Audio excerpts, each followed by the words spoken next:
Tidak ada salahnya Anwar Pelawar Rafizi dan Nik Nazmi kembali menjadi Menteri Kabinet.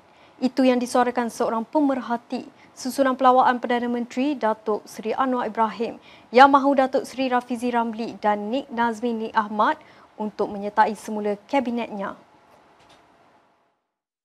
Pemerhati menambah, Anwar berhak menentukan siapa yang beliau mahu untuk memegang jawatan dalam kabinetnya dan ia langsung tidak bertentangan dengan perlembagaan negara. Tambah pemerhati, tindakan Anwar itu dilihat selari dengan peruntukan perlembagaan yang menyatakan seperti Prime Minister and his cabinet will form a government, di mana ia sekaligus menunjukkan Anwar mempunyai hak mutlak melantik serta menyusun sendiri barisan menterinya tanpa boleh dipertikaikan mana-mana pihak. Terdahulu memetik berita harian, Anwar memaklumkan beliau masih memberi masa kepada dua menteri yang meletakkan jawatan sebelum ini untuk memikirkan secara masak-masak sebelum melepaskan kedudukan mereka dalam kabinet. Anwar bagaimanapun dilihat masih memegang kad penting apabila beliau seolah-olah belum menerima peletakan jawatan Rafizi dan Nik Nazmi. Sebaliknya meminta kedua-duanya bercuti sambil diberi peluang memikirkan semula masa depan masing-masing. Sebelum ini Rafizi yang juga Menteri Ekonomi dan Nik Nazmi selaku Menteri Sumber Asli dan Kelestarian Alam menghantar surat peletakan jawatan susulan kekalahan mereka pada pemilihan parti PKR bulan lalu.